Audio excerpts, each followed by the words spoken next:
What's up, guys? This is 𝗦𝗡𝗥𝗘𝗦, and you have reached the Roughneck's Ecom channel.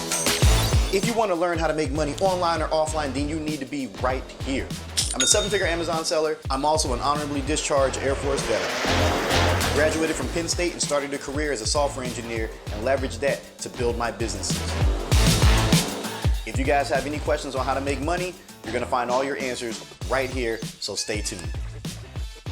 All right, guys, so today we're going to be talking about how I managed to build a $100,000 a month Amazon dropshipping business. Okay, so I'm going to preface this with it's going to be a longer video because we're going to get really in depth, and you guys are probably going to hate me for it.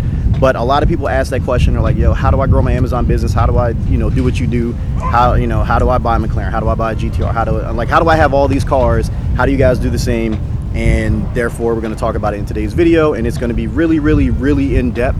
So you guys might want to take notes on everything that I did. So I'm going to try to, give you guys some free game. All right. So let's also preface this by saying that I had the money to grow this. I was a software engineer. I had the money to dump into the businesses and stuff like that. I wrote software for companies, have my own software that still generates money. So let's preface it. I had the money to do so, and then I had time, something that a lot of people don't do, or a lot of people don't have. So when I first started, I was an FBA seller. All right, so that means I was sending products into Amazon and they were shipping them out for me. So when I first started, I got on the whole private label FBA way because I thought that was the only way to do it. It's very, very cost prohibitive. Okay, so you guys probably won't have enough money to really make a dent. You're going to need a good $3,000 to $3,500 for your first FBA product to even really make it worthwhile. Okay, and that's not just buying a product, but that's going to be for running ads. On Amazon. It's going to be for PPC. It's going to be for a lot of different things. It's going to be, for packaging, stuff like that, making sure your logistics is all set, and then having a little extra money set aside to re-up early just in case you start running low on stock and Amazon hasn't paid you out, because it takes 2 weeks for Amazon to pay you out. So if you guys are unfamiliar with that, just know you're not getting paid immediately, kind of like with Shopify or eBay, especially if you're using PayPal as a payment processor and have a good account, a good PayPal account that's in decent standing. So knowing that FBA was very cost prohibitive and I was spending a lot more money keeping those products ranked, I decided to dive into drop shipping. All right, so it kind of happened over a period of time. I was building out Shopify stores for people, and on Shopify you can link your stores. You can link an Amazon store and a Facebook and a Facebook store as well. So there's that. So there's a lot of stuff that it links behind the scenes, but it's a Facebook shop, not necessarily a Facebook store. So we'll talk about that in another video as well. So I was building Shopify sites for people, and this one kid wanted kind of a geek niche store, which ultimately became my store on Amazon. The guy wanted all types of different products put in there, and so you pay. At the time I was charging people half up front, so he paid half up front, and then I built a store out for him. I was like, "All right, bro, here's your store." He's like, "All right, now how do I make money?" I'm like, "Well, you got to run ads, you do all this stuff." He's like, "Oh, God, how much does that cost?" And I'm like, "I don't know, it could be thousands of dollars a month." He's like, "Shit, I ain't got that." I was like, "All right, well, you still got to pay." He's like, "Oh, I don't want the store anymore, blah, blah, blah." So I ended up keeping the store, and I ended up creating a light store on Amazon and Facebook. And on Amazon, I imported the products over there, and I pretty much just sat and waited almost. All right, and overnight it just seemed like things started clicking. So I had the store that ultimately became the baby niche store.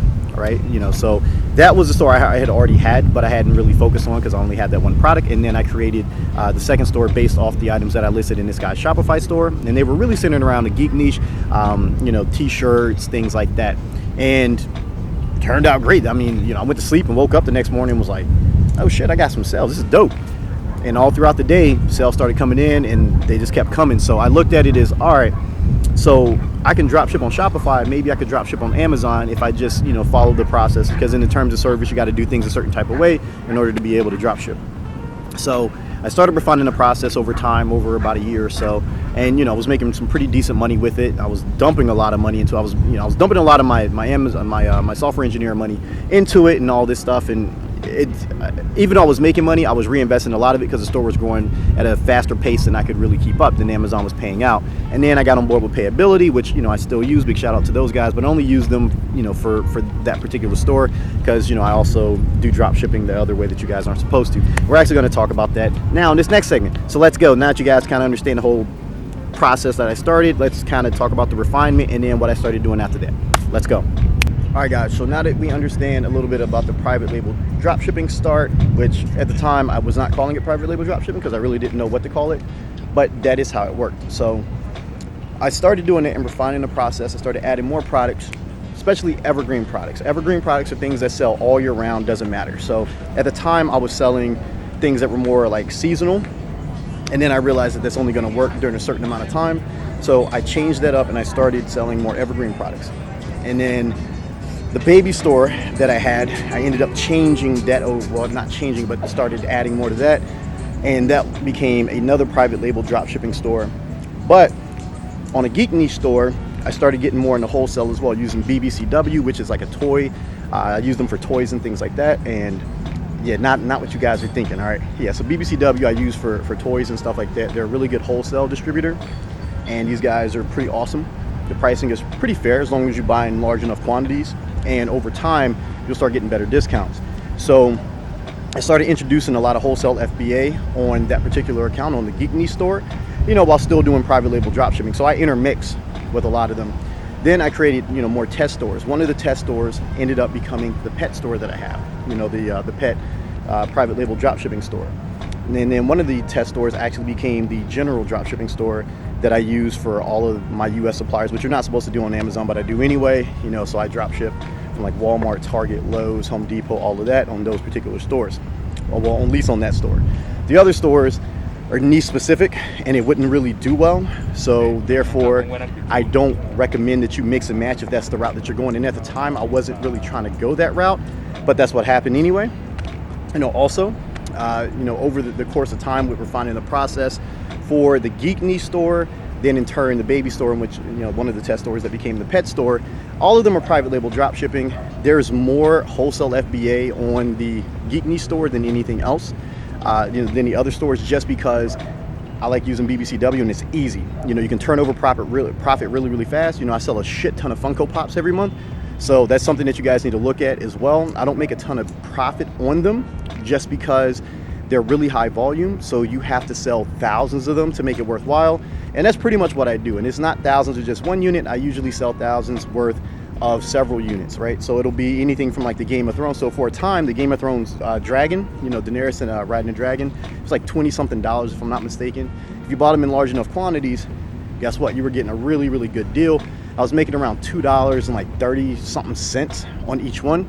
So wasn't too bad, you know, wasn't too bad at all, as long as you sell a good bit of them. And I was selling a lot of them, so it made sense, you know, even though the cost was a little bit higher and it was kind of prohibitive for the average person to get into because no one wants to spend that much money to buy, you know, the product. But let's bypass that. So once, you know, we got from that phase, you know, trying to figure out the whole wholesale FBA and what was going to be profitable and what wasn't. You know, that's when I started getting into the general stuff. I had already been drop shipping on eBay for a while and I knew that it worked, but I didn't really know how it was going to work with Amazon just because eBay is a different type of animal. So drop shipping from retailers on eBay was the bread and butter for a while. I mean, well, back in the day it was drop shipping from Amazon to eBay, but they shut that down, so you know how that goes. But once you start drop shipping from retailers on Amazon, the rules change because it's against the rules. There's so many different things that you can do to kind of make it work for you, but we'll talk about it in another video. And you know, so when you're doing that, you have to be more mindful, and I didn't really have the process down for Amazon. So over the course of the last 6 years being on Amazon, it obviously worked out, but you know, I had to make sure that, you know, I had a team that would help because I was, you know, getting too busy with my own stores. I was getting busy coaching people, and I was getting more busy with all the software that I was writing, mainly just because being a software engineer, that's what you like doing. That's what I really enjoy. That's what I'm passionate about, even though I don't get to do it near as much as I used to. So now that we have prefaced that we got the private label dropshipping stuff out, you got in the wholesale FBA, and then, you know, we talked about the general store that became the test store that became the general store for like all of the retail arbitrage dropshipping and stuff like that. Let's talk about some of the wholesale FBA that came about because of Speed Circuit. So yeah, let's break that down because that's a doozy too. There's a whole lot of stuff that went into that, but we're going to talk about that in a second. Let's go teleport. All right, guys. So now that we've gotten the private label dropshipping start, how you know I got into that, the wholesale FBA stuff. Let's talk about, you know, and the whole test store that became a general store, which is now my retail arbitrage store. let us talk about you know, how Speed Circuit kind of played into that. So Speed Circuit, you guys know, is the car shop. You know, we primarily do Evos, GTRs, things of that nature. And now we're moving more into, you know, the Porsche crowd, McLaren, exotics, you know, because we're buying more exotics and we want to cater to those customers. Well, at the time, you know, we were just primarily focused on the import market, you know, Evo, shit like that, GTRs, as I said, and the Mazda platforms, the Mazda 𝗨𝗏𝗧𝗏 platforms, you know, a lot of the Mazda Speeds, and then, you know, the Turbo MP3 that my partner Dino has. So now that we've had these wholesale contracts for over a decade, right, we get really, really good pricing. Guess what that allows for? That allows for you to beat out other people on Amazon, right? So let's just say, for instance, you know, we will sell KW V3 coilovers for the Evo 10 for well over $2,000. All right, our cost is, you know, roughly around $2,000, a little bit over, you know, with shipping and everything else. You can sell those for around anywhere between $2,600 to $2,800 for a good set of those, right? So if you're getting those for cheap, even with Amazon's, you know, fee, you're still making a few $100s each sale, right? So it makes it worthwhile. Now, granted, when we sell them on our website, we get even more money, but that doesn't always happen, right? So having them on Amazon allows for us to make a really good turnaround, because on our website we don't run any ad spend, you know, so we have a Shopify store. There's no ads whatsoever, you know, for it, because we don't need them, and because we, you know, the business has been built over time and people trust us and all that stuff. So that's another video in the future, but we just leveraged the wholesale contracts that we had, right? So over the course of time, you know, we just kind of figured out what was going to work and what wasn't going to work. Look at that girl, man. She over there standing, taking pictures right now. Look at her. But over time, you know, I was able to refine all those processes, and that's what you guys are going to have to do. But in order to really get in the wholesale FBA and stuff like that, you're going to have money, all right? You're not going to be able to get in the wholesale FBA unless you got some capital. And I'm not talking about $2,000, $3,000. I'm talking about $10,000, $20,000, $30,000. Because a lot of the items that you're going to be buying, you're going to have to buy in a large enough quantity to get that discount. And most of the items that you're going to be selling, there's going to be competition for. All right, so if you want to do volume, there's going to be competition, because those listings are going to have really, really high sales rankings. So that's another video that we'll talk about in the future as well, like, you know, when to get into certain items based on sales rank, stuff like that. That's pretty much how I did it, guys. Like, you know, I was living paycheck to paycheck for a while, you know, as a software engineer, because I was dumping a lot of my money back into my Amazon businesses. And my ex-wife will tell you, because she hated that period. You know, I gotta apologize to her all the damn time, because I really put us in a lot of stress. You know, I put us in a lot of financial strain, because I knew that I could do it. I knew that I could grow these businesses, but a growing business isn't a profitable business, especially when it comes to e-commerce more often than not, because the business is growing faster than you can receive payment, and you have to keep putting your own money out to grow said business. And I was just putting so much money out back to back to back. It was crazy. And I preface that, you know, I say that to help you guys understand what that really means. So when you guys are seeing ads for these young, you know, up and coming guys, you know, talking about, oh, I made $1 million with Shopify, I did this and this and this. Oh, I made $1 million dropship. Like, no, you didn't. All right. Like, oh, I went from a broke college kid to this. Like, it's fucking impossible. Okay. It's impossible to be a broke college kid and grow $1 million dropshipping business unless someone is funding you. Okay. Unless you have big credit cards and your parents are funding you, you cannot do it. Okay, you just can't. All right, you either A, have to have a lot of capital already built up, or B, you have to have someone bankrolling you. You can't do that shit when you're broke, because number one, Amazon pays out every 2 weeks, and the drop shipping that these guys are typically talking about is retail arbitrage, and the margins are pretty low.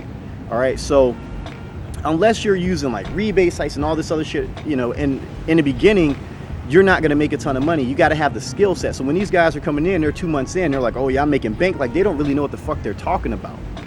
All right, they're trying to sell a course. Like, and yes, I have a course, but I don't really run ads for that shit. You know, because you guys should have enough knowledge to be able to do some damage on your own. All right, so just understand that when you're getting into this and you guys are looking at the cars and you're looking at the sneakers that I bought and all this shit, and, you know, fucking $500 t-shirts, whatever the fuck else, look at it as, all right, this guy had the money. He was making $100,000 as a software engineer. He was able to put all this money back into his businesses. He had other money coming in, you know, whether it be from tuning cars writing software for people, all this shit. I was able to keep dumping money into the business, and that's what you guys have to understand.